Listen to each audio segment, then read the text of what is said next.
Iowa's News Now Sports brings you black and gold glory. Your all-access pass to all things Hawkeyes. This is Eye on the Hawks. You know, he slings the ball. He's one of those dudes who he'll throw it up. He's not afraid for the 50-50 ball, which is fun for being a corner. Love the 50-50 ball. So I think overall, I think it's just eliminating the big plays, staying on top, and just doing your job, and we should have the outcome that we want. That is one Mr. Riley Moss last Tuesday before Iowa played Indiana, and he ran away with 2 pick sixes in that game. I'm Grant Becker, joined as always by Hawkeye Nation's Rob Howe. He's the man with the answers, and this is Eye on the Hawks. Today, we'll preview the biggest Cy-Hawk game of all time, but we'll start by looking back at Iowa's impressive win over 17th-ranked Indiana. Riley Moss said he loves the 50-50 ball, and he sure showed it on Saturday, taking a pair of interceptions to the house against Indiana. The senior corner was named Walter Camp Football's National Defensive Player of the Week, as well as the Big Ten's Defensive Player of the Week. His performance was spectacular, and frankly, it sucked the life out of Indiana. It's a game Hawkeye fans will be talking about for a long time. Yeah, I would just turn my head and there's another Riley Moss pick six, so it was pretty cool to see. A lot of it, like he said, it's a lot of game plan stuff, and he did his job and got rewarded. It definitely comes from film study and just what they're trying to do to you. And it's weird and it's hard to explain, but sometimes I just feel like something's going to happen. And I don't know what that is, but I just go with it. And so I guess part of it is just feeling it out, but film absolutely helps. Him being able to do that, and our team as a whole defense, making plays sideline to sideline fast, I feel like we take so much pride in doing that. Riley Moss was the star of the show, but the entire Iowa defense turned in a stellar performance. Not only did Iowa hold a tremendous Indiana offense to a pair of field goals, they kept the Hoosiers to less than 5 yards per pass attempt and just 2.5 yards per rush. Frankly, it's a bit surprising the Hawks only grabbed 3 interceptions because they got their hands on the ball a whole lot more than that. This was a complete performance. For us to do that, to play that way against them, and our DBs really look quick to the football and good anticipation. We're veteran back there, so I'm not going to say we expected that, but that really helps us if our veterans play like that. But a big part of it, too, is the guys up front getting pressure. I feel like that just, comes from the way we practice. All 11 on the field, D-line, putting pressure on the quarterback, forcing those throws, and linebackers and DBs, playing coverage in the back end. I feel like that just, comes from how we practice, and we take, like I said, we take pride in that. We talked last week about the strength of Iowa's secondary and wondered if they'd get the help that they needed from the line. According to Saturday, that's a resounding yes. Rob, it looks like they picked up right where they left off last fall. Yeah, Grant, I don't know if you'd agree with this, but Michael Penix Jr., who's one of the better quarterbacks in the Big Ten, never looked comfortable. And we had some questions coming into the season about how Iowa would replace some guys that exited from the defensive line, Chauncey Golston, Davion Nixon, Jack Heflin, all in the NFL right now. I was most impressed with how the defensive line took away what Indiana wanted to do. Took the running game completely away, 2.5 yards per carry, forced them into throwing the ball. That's Iowa's strength. You throw into that secondary, bad things will happen. Yeah, like you said, he never settled into that game. He was never a threat. And frankly, he did some crazy stuff. The interception to Dane Belton was just flat out dumb. And that's because that defensive line was all over him in a way I'm certain he did not expect. And Hankins had a pick that got wiped out. So, I mean, should have been another interception. Right. They actually secured 4, probably could have secured 6 of them. I'm sure those guys are frustrated looking back at the tape this week. Oh, gosh, I can't believe we didn't have 6 or 7 interceptions. Always a good day if that's the case. Offensive line play is always a staple of success for any good Iowa football team. And while Tyler Linderbaum holds the belt as college football's best center, with Kyler Schott out, this group had a lot of fresh faces. 3 players made their first starts on the offensive line, sophomores Justin Britt and Nick DeYoung, and redshirt freshman Mason Richmond. And for the most part, they held their ground. After the game, Linderbaum gave his evaluation of their performance. No, obviously I think we need to improve our consistency. But, I thought our communication on the sideline was good on the stuff that we were seeing. But at the end of the day, we need to play a little bit better just to get that run game going a little bit better, protect a little bit better, try to eliminate those sacks. But, for the first game, stuff like that's going to happen, and then just keep improving week by week. We got a great group of guys. Coach Barnett's done a tremendous job with us. The expectation is certainly that this group will improve throughout the year, especially when Kyler Schott returns. But Rob, this seems like a pretty good place to start. Yeah, you have to be pleased with the debut of 3 new starters. Cody Ince is kind of a starter, but the other 3 guys new. Ran the ball pretty effectively. protect Petrus. We talked about Penix not looking comfortable. Petrus looked comfortable most of the day. He had a little bit of pressure, but nothing too extreme. Obviously, the degree of difficulty will go up this week, not only with the defense Iowa's playing against, but I'm sure we'll talk about the noise. And that's a biggie with the offensive line. Sam Laporta led the Hawkeyes in receptions last fall and was second in receiving yards in Saturday's season opener. Laporta had 5 catches for a team that completed just 13 throws, accounting for more than half of Iowa's receiving yards. Indiana's strength as a defense is its secondary, and the only Hawkeye who really broke through was Laporta. I went against our defense, which has a great secondary as well, for 8 months. So I saw that every single day, and I come out here, and, it's the same look. They had a bunch of great guys that we had to account for as well. And, of course, going forward, we're going to evaluate the tape 24 hours, like you were saying before, and see what we can get better at. Rob, it appears Laporta is once again Spencer Petrus's top target. Is that a good thing? I don't have issue with him being a main part of this offense. He's a very talented player. He's a guy that you want to get the ball into his hands. I didn't have a problem with that. I think as the season moves forward, you're going to have to spread the ball out a little bit more. It'll be interesting to see what Iowa State does trying to take Laporta away, and if that opens some things up for the wide receivers. Petrus did miss Tyrone Tracy on what would have been a touchdown on an open play. I think the plays are there. It's just a matter of can they execute. And there were some parts of the Indiana game where the offense just did not execute. Just great, after a year's hiatus from this, last year's an unusual year. A lot of regards, so it's good to have the series back. I think that's great for the entire state, and certainly be exciting on Saturday. It sure will be exciting on Saturday. Not only is it a Cy-Hawk game, it's a top 10 battle between two teams who do not like each other. Our preview when Eye on the Hawks returns.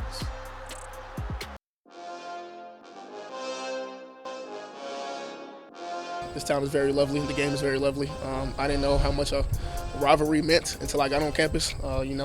Just going around campus and seeing the signs, the disrespectful signs, the gestures, and everything just grows your love for the game and love for the rivalry. So this game means everything to me, and this game means everything to this team. A very lovely game indeed, and it's a game that's gone the Hawkeyes' way 5 straight times and 9 of the last 12 times. Prior to last fall, this game had been played every year since 1977, but the pandemic ended that streak at 42 years. They say absence makes the heart grow fonder. Now that these two have been apart for more than 700 days, do they want this one a little extra? Oh, yes, most definitely. I think for the players as well, but for the fans a little bit more, I think just the fans bring more excitement to the game, more intensity, and more fun to the game. So I think the hype around the game is definitely elevated ever since taking a year off. I mean, every game is super exciting, but 2 years ago when I played there, it was definitely extremely memorable. I mean, you get off the bus and fans are already like screaming at you when you walk into the field and they have their student section there like talking to you. So definitely brings extra stuff to the game, which is always fun. You got a couple of guys right there who are ready to embrace the chaos that comes with Cy-Hawk Day. We've got 2 top 10 teams. This is unquestionably the biggest Cy-Hawk game ever, but at the same time, Rob, neither of these two teams can accomplish their main goal on Saturday. So how does that change the dynamics of this game? I think the interesting thing, Grant, is both of these teams are in the top 10. So there's even a bigger goal out there for the team that wins this. You stay in that top 10, you start to creep up. Who knows? College football playoff is still in play for both of these teams in week 2. Long season, a lot of ground to make up, but this is a really important game.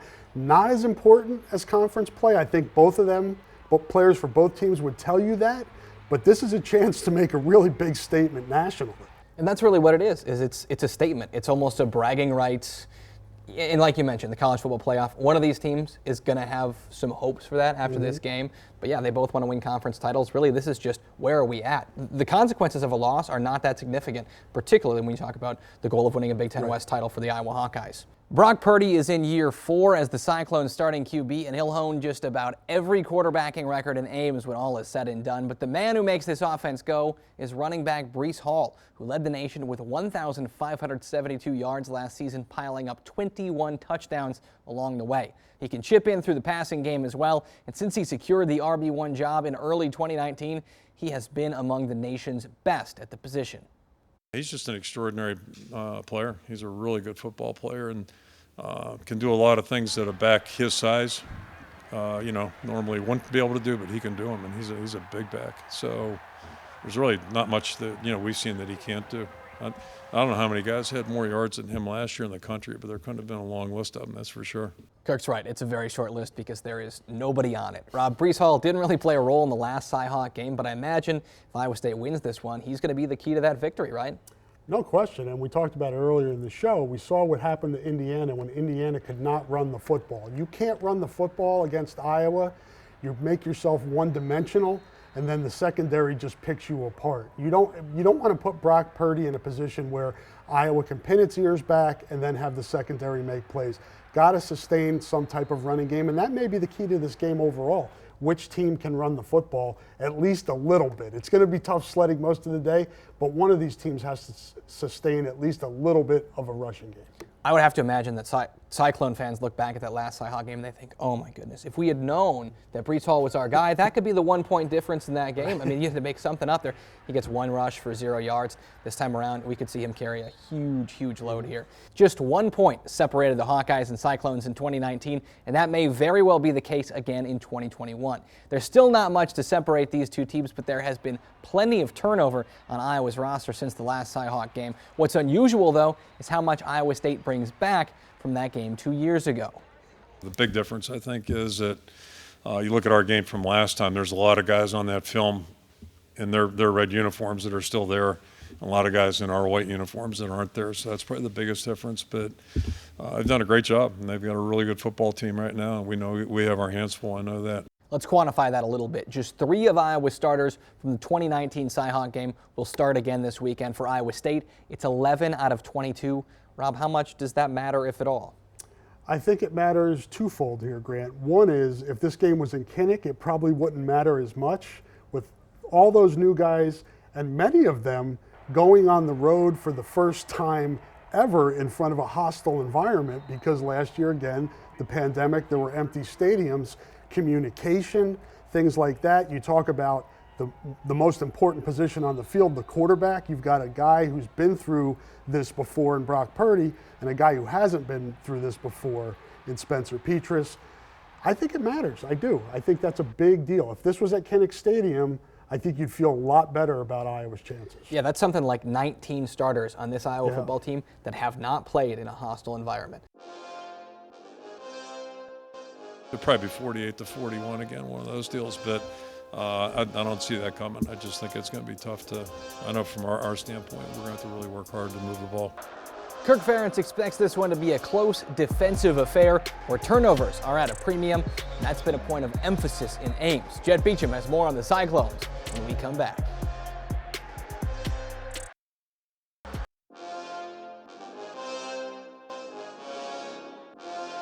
Once they got settled and got established, they've been playing good defense for quite a while in a conference that maybe that's not as common in. Both Iowa and Iowa State have built strong teams focused on the fundamentals, but in the past, the chippy Cy-Hawk contests have been accustomed to seeing have come down to turnovers, which haven't gone the Cyclones' way. Jed Beecham has more in this week's Deep Dive from Ames. This Saturday, Iowa and Iowa State will meet here in Ames for the 68th edition of the Cy-Hawk Series. But for the very first time in its long storied history, both teams will enter the game ranked in the top 25. Iowa State at number 9 and Iowa number 10. For the second straight meeting, College Game Day will be on hand in Ames. Though Iowa State comes in as a slight favorite, this series has been dominated by Iowa in recent years, as the Hawkeyes have won 5 straight. Whether they're from Iowa or not, the Cyclones understand what this game means to the fans. And while they admit they feel a little extra energy and emotion, it's just another opportunity to go 1-0. Obviously, growing up in Ames and being a lifelong Cyclone fan, it's been a special play or a special game for all my life, and it's just another opportunity for us as a team to go out there and execute to the best of our abilities. I knew a lot about it just being recruited by both schools, and once I got here, you really realize, just being around a lot of people from Iowa, they always say you don't fully understand it unless you're from Iowa. So, yeah, it's a big game, but, it's just the most important game for us is the next game. So it's just the next game. So we're going to prepare the same, approach it the same, and just be Iowa State. Now, when you look at week 1 and also the recent history of this series, it's pretty clear that defense will likely decide this one, specifically the turnover battle. Though Iowa lost 2 fumbles in week 1, while Iowa State was turnover-free, when it comes to the Cy-Hawk series, the Hawkeyes have been dominant in the last half-decade when it comes to turnovers. In fact, since a fumble by Jordan Kanziri in the 2015 Cy-Hawk game, Iowa hasn't lost a fumble or thrown an interception. During that 4+ game stretch, the Hawkeyes have run 294 plays, gained 1,594 yards, and scored 131 points, all while forcing 6 cyclone turnovers in the process. With how much they impact the game, ending that streak has been a huge emphasis for the Iowa State defense. Our matchups against them, turning the ball over in some critical moments and critical times, have really hindered us. So it's a great stat, and to be honest with you, I think a telling stat of how they win, and I think when we've had great success, how we've won. That's something that's been on our mind. Takeaways is something that we're trying to bring to our game, to our team, to help our team win, you know what I mean? Really just capitalizing when they come and, making a larger emphasis of it, to get hands on balls, strip balls, whatever that'll be. But, Iowa does a really good job at that. Turnovers tend to be fairly random, but over a large sample size, Phil Parker's defense has proven to be a unit that creates more turnovers than the average group. Rob, whether it's turnovers or just keeping each other off of the scoreboard on Saturday, the expectation from everybody is that this is going to be a defensive affair. Is that what you think? I think so. If you look at both of these teams, I think that's where they hang their hat, and that's not surprising. I think both of these programs have built themselves on defense. It's complementary football, but it all starts on the defensive side of the football. And we talked about it earlier. Iowa allowed Indiana only 2.5 yards per carry. I don't think UNI got in the red zone against Iowa State. I mean, I would be really surprised, and in combination with really good defenses, I think both of these offenses will be conservative to the point of not wanting to turn the ball over. Coming up next, we'll wrap the show with some more specific predictions for this weekend's Cy-Hawk game. The fourth quarter is coming up next on Eye on the Hawks.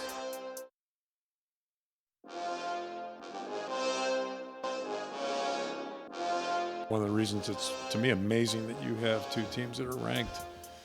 Because you think about a state of 3 million. I can't imagine there's anything close to this right now. Maybe there is, but there is no Wisconsin State, Nebraska State, Utah. There is a Utah State. Okay, take that back. But you get the picture.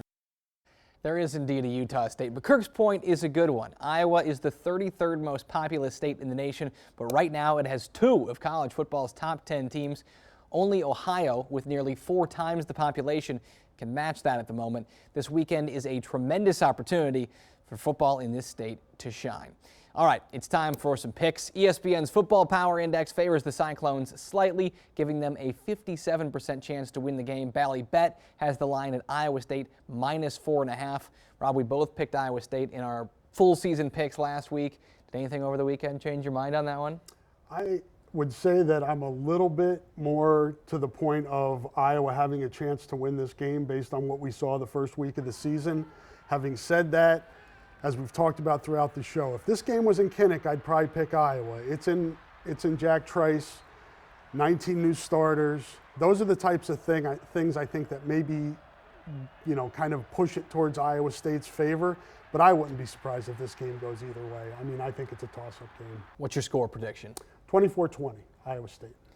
I'm going to say if somebody gets 2 pick sixes, they will win this game. That's a good prediction.